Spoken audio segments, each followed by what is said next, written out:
Hi అండి, అందరికీ నమస్తే. నేను మిస్ సునీల్ మద్దాల. ఈ వీడియో అలాంటి వీడియో కాదండి.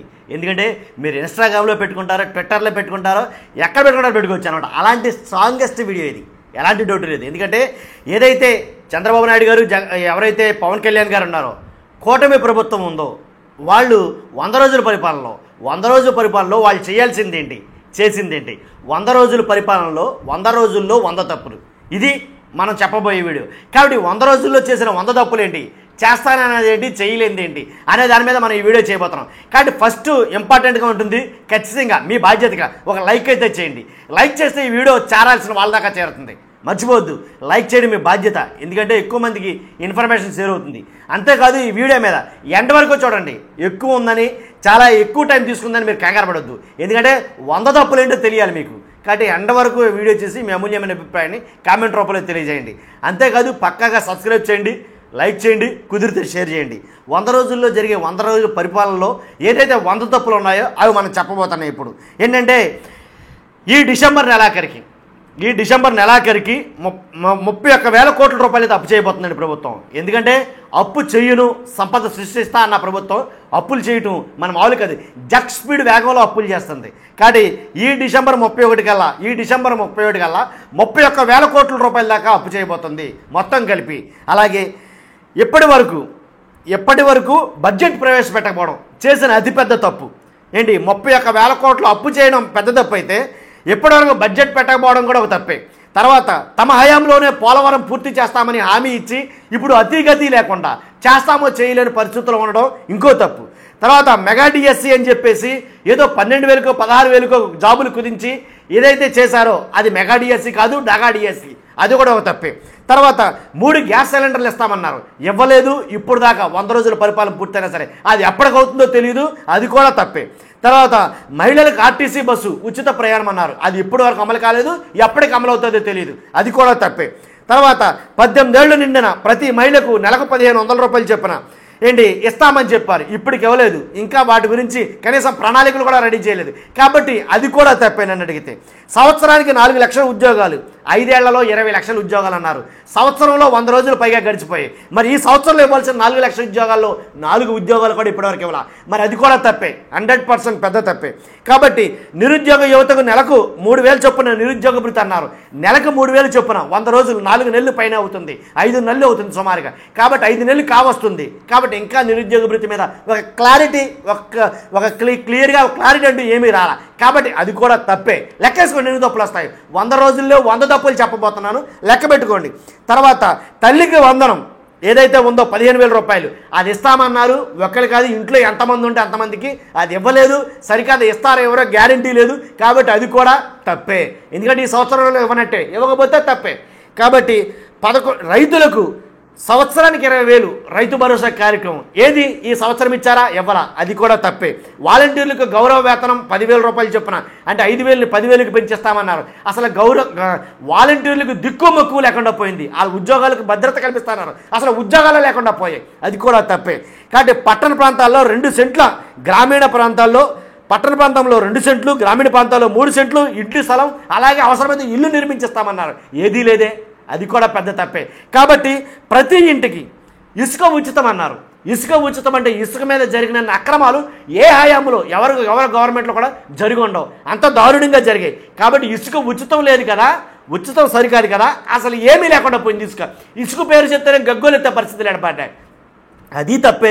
కాబట్టి బీసీలకు ప్రత్యేక చట్టం అన్నారు, చట్టం ఏమో తెలియదు కానీ బీసీలు మాత్రం ప్రత్యేకించి చేసేది ఎప్పుడు, బీసీలకి లాభం చేకూర్చేది ఎప్పుడు అని అడుగుతున్నారు, అది కూడా తప్పే. ప్రతి ఇంటికి ఉచిత కుళాయి కనెక్షన్ అన్నారు, ప్రస్తుతానికి ఇంకా ప్రారంభించాలా, 100 రోజులు పూర్తయిపోయింది కాబట్టి ఇంకా ప్రారంభించాలా, ఏ సంవత్సరం నుంచి ప్రారంభిస్తారో తెలియదు, ఇచ్చిన వాటిని సక్రమంగా నిర్వర్తిస్తారో లేదని పరిస్థితి, అది తప్పే. భూ హక్కు చట్టం రద్దు, కొన్ని చోట్ల ఉచిత రుణం అయిపోయింది అని అన్నారు. భూ హక్కు ఏదైతే ఉందో ఆ చట్టాన్ని రద్దు చేస్తామన్నారు. ల్యాండ్ టైటిలింగ్ యాక్ట్ రద్దు చేశారు, ఓకే. కానీ దాని ద్వారా ఎన్ని 100 కోట్ల రూపాయలు రాశారు తెలుసా? ఉచిత రుణాలు ఇస్తానంది కేంద్ర ప్రభుత్వం. భూ హక్కు చట్టం, ల్యాండ్ టైటిలింగ్ యాక్ట్ అనేది కరెక్టే అని నెత్తు నోరు కొట్టుకుని చెప్తుంది ఇప్పుడు కేంద్ర ప్రభుత్వం. దాన్ని వద్దు అని కొన్ని 100 కోట్ల రూపాయలు ఉచిత రుణాన్ని, అంటే వడ్డీ లేని రుణాన్ని పోగొట్టుకున్నారు, అది తప్పే. తర్వాత కరెంటు ఛార్జీలు పెంచమన్నారు, 2 టైమ్స్ పెంచారు, అది తప్పే. తర్వాత చేనేత కార్మికులకు మగ్గం ఉంటే 200 యూనిట్లు, మరమగ్గం ఉంటే 500 యూనిట్లు ఉచిత విద్యుత్ అన్నారు. ఇంకా అమలు కాలేదు, ఇంకా ఎప్పటికి అమలు అవుతుందో తెలీదు, అది తప్పే. అంతేకాదు పెళ్లి కానుక కింద 1 లక్ష అందజేస్తామని చెప్పారు, అది ఎప్పటికీ ప్రాసెస్లోకి వస్తుంది. ఇప్పుడు ప్రస్తుతానికి ఇచ్చేది ఎంత, ఇవ్వంది ఎంత, ఇస్తారా ఎవరా ఏమీ తెలియదు, అది తప్పే. కాబట్టి అంతేకాదు విదేశీ విద్యా పథకం కింద పునరుద్ధరణ, అది ఇంకా కంప్లీట్ కాల, ప్రాసెస్ స్టార్ట్ చేయాల, ఎప్పటికి స్టార్ట్ అవుతుందో తెలియదు, తప్పే. పండుగ కానుకలు మళ్ళీ ప్రారంభిస్తామని అన్నారు. ఏ పండుగ నుంచి ప్రారంభిస్తారు, ప్రారంభిస్తారా? ఇప్పుడు జరిగిపోయినటువంటి వాటికి ఎందుకు ఇవ్వలేదు ఈ సంవత్సరంలో, ఈ 100 రోజుల కాలంలో అని కొంతమంది అడుగుతున్నారు. కాబట్టి ఎప్పటి నుంచి ప్రారంభిస్తారు, ఇప్పటి వరకు ప్రారంభించకపోవడం, దాని విధి విధానాలు రూపొందించకపోవడం కూడా తప్పే. తర్వాత మద్యం షాపుల్లో ఉండే ఏదైతే లిక్కర్ పాలసీ కొత్తగా తీసుకొస్తున్నారో, నూతన మద్యం పాలసీ, నూతన మద్యం విధానం. కాబట్టి ఆ నూతన మద్యం విధానం పేరిట అంతకు ముందున్న గవర్నమెంట్ హ్యాండర్లో ఉన్న షాపులన్నీ కూడా రద్దు చేస్తున్నారు, రద్దు చేసేసినట్టే. కానీ మరి దాంట్లో ఉన్న యువత, ఉద్యోగాల్లో ఉన్న యువత, వాళ్ళ పరిస్థితి ఏంటి? వాళ్ళని గాలికి వదిలేసినట్టేనా? వాళ్ళకి దిక్కుమొక్కు లేనట్టేనా? వాళ్ళ ఉద్యోగాలు పోయినట్టేనా? వాళ్ళకి ఏమైనా ఏర్పాటు చేస్తారా? అది పెద్ద తప్పే. అంతేకాదు ఆక్వా రైతులకు ఏదైతే ₹1.50 యూనిట్ విద్యుత్ అన్నారు, ఏది ఇంకా అమలు కాలేదే, స్టార్ట్ కాలేదే అని చాలామంది అడుగుతున్నారు, ఇది తప్పే.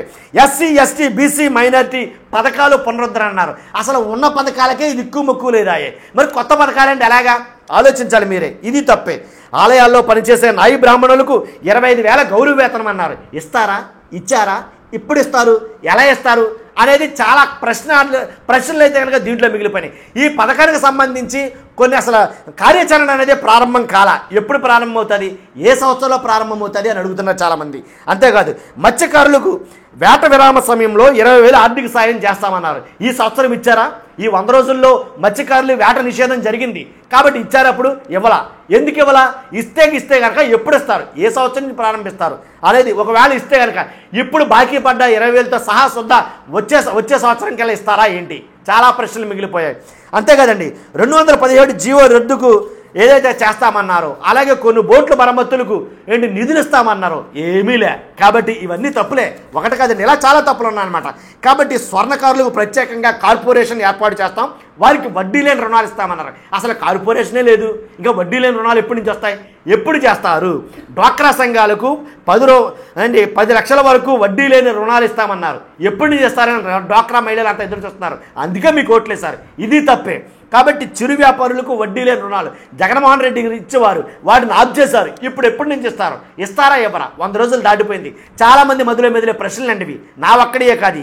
ఆడపిల్లల విద్య కోసం కలలకు రెక్కలు పథకం చాలామంది గుర్తుండేది, ఆడపిల్లల విద్య కోసం కలలకు రెక్కలు అనే పథకం ఎప్పటి నుంచి ప్రారంభమవుతుంది, దాని విధి విధానాలు రూపొందించారా లేదా?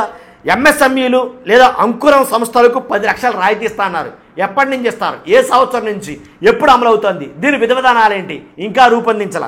ఎన్డీఏ తెచ్చిన 10% బీసీ రిజర్వేషన్ అమలు చేస్తామన్నారు, అమలు చేస్తాం మాట్లాడుతూ బీసీలని పక్కన పెట్టేశారని చాలామంది మాట్లాడుకున్నారు.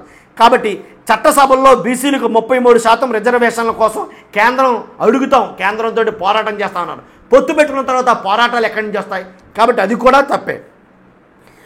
బీసీ సప్లాన్ ద్వారా 5 ఏళ్లలో 1,500 కోట్లు 1,500 కోట్లు ఖర్చు పెడతామని అన్నారు. ఖర్చు పెట్టడానికి నిధులు కావాలిగా, దానికి సెపరేట్గా బడ్జెట్ వేయాలిగా, బడ్జెట్ లేనప్పుడు ఇన్ని నిధులు మీరు ఎలా ఖర్చు పెడతారు? ఇది కూడా పెద్ద తప్పే. ఉద్యోగులకు సిపిఎస్ సమీక్షించి సరైన పరిష్కారం చూపిస్తానన్నారు, సరైన పరిష్కారం ఎప్పటికీ దొరకలా, 100 రోజులు కాదు, ఎప్పటికీ దొరకలేదు, ఇది తప్పే. ఆదరణ పథకం కింద ఏటా 5,000 కోట్లతో పరికరాలు తీసుకొస్తాం అని అన్నారు, ఏమో తెలియదు, ఎప్పటికవుతుందో తెలియదు.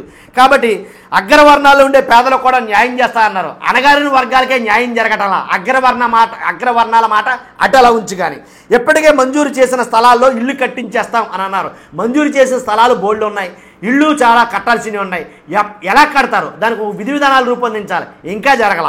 తర్వాత ధోబీ ఘాట్లకు 200 యూనిట్లు ఉచిత విద్యుత్ అన్నారు, అమలవుతుందంటారా, నమ్మొచ్చంటారా, ఎప్పటికిది? తర్వాత గీత కార్మికులకు మద్యం దుకాణాల్లో 10% రిజర్వేషన్లు అన్నారు, ఇది కూడా ఎప్పటికో తెలియదు, అసలు దీనికి అతీగతి లేదు.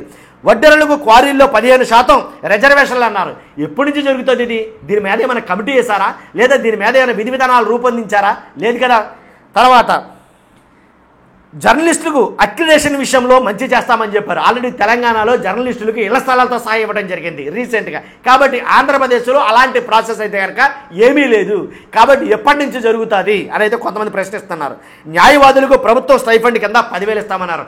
ఎంటైర్ ఇండియా కాదు, మొత్తం ఎంటైర్ వరల్డ్ వైడ్గా ఏంటి న్యాయవాదులకు ఏంటి అప్రెంటిస్ కింద భావించే వాళ్ళని, ఎవరైతే కొత్తగా లాయర్లు అవుతారో వాళ్ళకి ఏదైతే కొద్ది గొప్ప డబ్బులు ఇవ్వడం అనేది స్టార్ట్ చేసింది జగన్మోహన్ రెడ్డి గారే. 10,000 మొత్తానికి ఎంతో కానీ ఇచ్చారు, 5,000 కానీ. కాబట్టి ఆ విధానాన్ని మీరు కొనసాగిస్తామనో లేకపోతే దాని పేరు మార్చి మీరు ఇస్తామనో చెప్పారు. మరి ఈ 100 రోజుల్లో 3 నెలల కాలంలో ఎప్పుడు ఇవ్వాలా? 4 నెలల కాలంలో మరి ఎప్పుడు ఇస్తారు? సంవత్సరానికి ఇస్తారా? 6 నెలలకి ఇస్తారా? దాని మీద విధి విధానాలు ఇంకా రూపొందించాల. రాజధానిగా అమరావతి కొనసాగిస్తామన్నారు. ఇప్పుడు చెప్తున్నారు, అప్పుడు చెప్పారు. ఇప్పుడు చూస్తేనేమో రాజధాని మీద ఒకటే కాదు, పొట్టలుగా కొన్ని వీడియోలు అయితే వస్తున్నాయి. ఏంటి మునిగిపోయేదాన్ని అమరావతి అన్నారు, రాజధాని అన్నారు, ముంపు ప్రాంతాన్ని రాజధానిగా పరిశీలిస్తున్నారు. కాబట్టి ఒక్కొక్క కమిటీ ఒకలా తీర్పిస్తుంది. ఏంటి పరిస్థితి? ఇంకా రాజధాని పట్టుకుని వేలాడుతున్నారు. ఒక రాజధాని అమరావతిగా చేస్తే మిగిలిన ప్రాంతం అంతా అభివృద్ధికి నోచుకుంటుందా అనే 1,00,000 ప్రశ్నలు ఉన్నాయి. అంతేకాదు ప్రతి మండలంలో జనరిక్ మందుల షాపులు అని అన్నారు. జనరిక్ మందుల షాపులు ప్రతి మండలంలో ఏ సంవత్సరంలో పెడతారు? ఇవి జనరిక్ మందుల షాపులు ప్రతి మండలంలో పెడతారా? పెట్టడానికి తగినటువంటి కార్యాచరణ కానీ విధానాలు కానీ ఏమైనా ఉన్నాయా? ఇది ఒక నోటి మాటేనా అని అడుగుతున్నారు చాలామంది. అన్నా క్యాంటీన్లు ఏర్పాటు చేస్తామన్నారు, ఏర్పాటు చేశారు, సంతోషం. కానీ దాంట్లో శుచి శుభ్రత లేవు అని చాలా గొడవలు జరుగుతున్నాయి. కాబట్టి ఏదైతే కొంతమందికి మాత్రమే పరిమితమైన అన్నా క్యాంటీన్లు అందరికీ పరిమితమైనట్టుగా ఏదైతే కవరింగ్ అవుతుందో అది తప్పు. ఆ అన్నా క్యాంటీన్ ద్వారా ఒక ఏరియా ఏ మూలన అయితే పెడుతున్నారో ఆ మూలంలో ఉండే కొంతమందికి మాత్రమే అది ఉపయోగపడుతుంది అని దాని మీద కొన్ని వాదాలు అయితే ఉన్నాయి. మొత్తానికి ఎలాగైతేనండి రాష్ట్రంలో ప్రతి కుటుంబానికి 25 లక్షల ఆరోగ్య బీమా అన్నారు. ఆరోగ్య బీమా ఎందుకు వచ్చింది తెర మీదకి? అంతకన్నా మెయిన్ ఇంకోటి ఉందిగా. మరి ఆరోగ్య బీమా కరెక్టే, 25 లక్షల ఆరోగ్య బీమా. దాని మీద 4 నెలలు గడుస్తున్నా, 5 నెలలు గడుస్తున్నా, సంవత్సరం గడిచిపోవాలి. కానీ దాని మీద విధి విధానాలు రూపొందించారా? ఇంకా లేదుగా. తర్వాత విజయవాడలో హజ్ హౌస్ నిర్మిస్తామన్నారు. ఎప్పుడు నిర్మిస్తారు? నిర్మించే విధానం ఎక్కడ? స్థలం చూసారా? ఇంకా అది ప్రాసెస్ ఏమైనా జరుగుతుందా? విధి విధానాలు రూపొందించారా అని అడుగుతున్నారు. ఏటా జాబ్ క్యాలెండర్ విడుదల చేస్తామన్నారు. ఒక జాబ్ క్యాలెండర్ కాదు, అకాడమిక్ ఇయర్ క్యాలెండర్ రిలీజ్ చేయడానికి ఇంతకాలం పట్టింది. అయ్యే జాబ్ క్యాలెండర్ రిలీజ్ చేయాలంటే ఇంకెంతకాలం పడుతుంది అని చాలామంది అడుగుతున్నారండి. కాబట్టి ఆరోగ్యశ్రీ దీని గురించి మాట్లాడే ఖచ్చితంగా ఆరోగ్యశ్రీ తీసివేయడం, ఏదైతే ఆరోగ్యశ్రీ అనేది సంజీవనిలాగా భావించారు ఆంధ్రప్రదేశ్ కానీ తెలంగాణలో అమలవుతున్న ఆరోగ్యశ్రీ ఆంధ్రప్రదేశ్లో తీసివేయడానికి కారణం ఏమిటి? ఆరోగ్యశ్రీని తొంగలో తొక్కేయడానికి కారణం ఏమిటి? ఇది కూడా మీరు చేసిన పెద్ద తప్పే. అలాగే ఏదైతే విద్యలో సిలబస్లో ఏదైతే మార్పులు చేర్పులు చేశారో ఆ మార్పులు చేర్పుల వల్ల ఏదైతే కొన్ని సిబిఎస్ఈ సిలబస్లు కానీ ఇలాంటి కొన్ని సిలబస్లో మార్పులు చేయడం ద్వారా విద్యార్థులు చాలా లాసిపోతున్నారు. కాబట్టి అవి కూడా మీరు చేస్తున్న తప్పే. పేదవాడిని గొప్పవాడిగా లేదా ధనవంతుడిగా చేస్తారన్నారు. గరీబుల అలాంటి పథకం ఇంకా రూపొందించారా? ఎప్పుడు ఉన్న ధనవంతుడు అవుతాడు పేదవాడు. తర్వాత రేషన్ వెహికల్స్ తీసేశారు. ఇది మీరు చేసిన తప్పే. ఇంటింటికి డోర్ టు డోర్ రేషన్ అనే పథకాన్ని తీసేసి ఒక చోటకి తీసుకెళ్ళి అక్కడ బారులు తీరిలాగా నుంచోబెడతాం. కాబట్టి రేషన్ వెహికల్స్ వద్దు, తీసేస్తాం అని అన్నారు. తీసేయడానికి కంకణం కట్టుకున్నారు. ఇది కూడా మీరు చేసిన తప్పే. తర్వాత సచివాలయంలో రిజిస్ట్రేషన్ నిలిపివేశారు. ఇది కూడా మీరు చేసిన పెద్ద తప్పే. ఎందుకంటే రిజిస్ట్రేషన్లు అనేవి చాలా అప్రాతిహతంగా ఎక్కడికో వెళ్ళాలి. ఆ రిజిస్టర్ ఆఫీస్ కాడికి వెళ్తే అక్కడ ఉండేటటువంటి బ్రోకర్లు ఎవరైతే ఉన్నారో ఒక రిజిస్ట్రేషన్కి చాలా డబ్బులు తినేస్తున్నారు. కాబట్టి రిజిస్ట్రేషన్ ప్రక్రియ అనేది చాలాసేపు జరుగుతుంది. కాబట్టి అదే సచివాలయాల్లో అయితే కనుక అందుబాటులో ఉంటుందని తీసుకొచ్చిన ఆ విధానాన్ని తీసేశారు. అది కూడా మీరు చేసిన పెద్ద తప్పే. అంతేకాదు వరద సహాయక కార్యక్రమాల్లో చాలా మట్టుకు ఫెయిల్ అయ్యారు. 100 రోజుల్లో కాదు, ఇప్పుడు జరుగుతున్నది. అలాగే దౌర్జన్యాలు, రాజకీయ హత్యలు ప్రభుత్వం రాగానే ఏర్పాటు చేసినటువంటి ఏదైతే రాజకీయ హత్యలు కానీ దౌర్జన్యాలు కానీ ఇవన్నీ కూడా మీరు చేసిన తప్పులే. ఖండించకపోవడం లేదా ఆపకపోవడం. అంతేకాదు అరెస్టులు కూడా అంతే. ఏదైతే మనం అధికారంలో ఉన్నాం, ప్రతిపక్షంలో వైఎస్ఆర్సీపీ ఉంది కాబట్టి అరెస్టులు చేయాలా, వాళ్ళు ఏదో రకంగా అణగదొక్కాలా అని అనుకోవడం మీరు చేసిన అతిపెద్ద తప్పే. అంతేకాదు బలవంతపు రాజీనామాలు, మరి ముఖ్యంగా ఏదైతే మనకు కావాల్సిన అధికారాలు, మనకు కావాల్సిన స్థానాల్లో, మనకు కావాల్సిన ప్లేసుల్లో, మనకు కావాల్సిన శాఖల్లో మనకు కావాల్సిన వాళ్ళే ఉండాలి తప్ప వాళ్ళెవరు ఉండడం ఏంటి? కాబట్టి మీరు రాజీనామా చేసేయండి, చెయ్యకపోతే బలవంతంగా రాజీనామాలు చేయిస్తాం అని బలవంతపు రాజీనామాలు ఆంధ్రప్రదేశ్లో కొన్ని జరిగాయి. కాబట్టి ఇలాంటి బలవంత రాజీనామాలు చేయించిన ప్రతిదీ కూడా మీరు చేసిన తప్పే. అంతేకాదు ఏదైతే ఇళ్ల స్థలాలు లేవు, ఇళ్ళు లేవు, నిర్మాణం మాట దేవుడు ఎరుగు, అది ఇంకా పెద్ద తప్పాయి. కాబట్టి ఫ్యామిలీ డాక్టర్ పథకం ఏదైతే గ్రామీణ ప్రాంతంలో ఏదైతే ఫ్యామిలీ డాక్టర్ పథకం ఉందో అలాంటి పథకాలను కూడా నీరుగార్చి వాటిని తీసేయడం అతిపెద్ద తప్పు. అంతేకాదు విలేజ్ క్లినిక్లు ఆ విలేజ్ క్లినిక్లు కూడా తీసేయడం ఇంకా పెద్ద తప్పు అనమాట. కాబట్టి నేను అడిగింది ఏంటంటే ఐఏఎస్ ఆఫీసర్ని, ఐపీఎస్ ఆఫీసర్ని, ఎలాంటి ఉన్నత ఉద్యోగులు కూడా ట్రాన్స్ఫర్లు ఒకళ్ళిద్దరు కాదు 100 మంది ట్రాన్స్ఫర్లు తీసి పాడేయటం, మనకు కావాల్సిన వాళ్ళు, మనకు బంధువులు లేదా మనకు కావాల్సిన వాళ్ళని తీసి చేసుకోవడం రాష్ట్ర ప్రజలందరూ చాలా నిశ్చితంగా గమనిస్తున్నారు. ఎలాంటి తప్పులు 100 కాదు, కొన్ని 100 తప్పులు అయితే కనుక జరుగుతున్నాయి. కాబట్టి వీటన్నిటిని దృష్టిలో పెట్టుకుని సరైన పరిపాలన అందించడానికి ప్రయత్నించాలి ఏ ప్రభుత్వం అయినా సరే. కాబట్టి ఎలాంటి తప్పులు చేయకుండా ఇంకో 100 రోజులైనా సరే ప్రభుత్వం గాడిలో పడడానికి 5 కాదు కదా 50 సంవత్సరాలైనా సరే అభివృద్ధి మాట పట్టదు ఎలా ఉంటే కనుక. కాబట్టి ఖచ్చితంగా విజ్ఞతగా ఆలోచించిన సబ్స్క్రైబర్లందరూ నేను మాట్లాడిన మాటల్లో కనుక నిజాయితీ ఉంది అని అనిపిస్తే కనుక ఖచ్చితంగా మీ అమూల్యమైన అభిప్రాయం కామెంట్ రూపంలో తెలియజేయండి. అంతేకాదు లైక్ చేయండి. నేను పెట్టిన ఎఫర్ట్ కోసం ఖచ్చితంగా మీరైతే లైక్ చేయండి. మర్చిపోద్దు మన వీడియోని సబ్స్క్రైబ్ చేయండి. మరి ముఖ్యంగా షేర్ ఎక్కువ చేయండి. Thank you very much.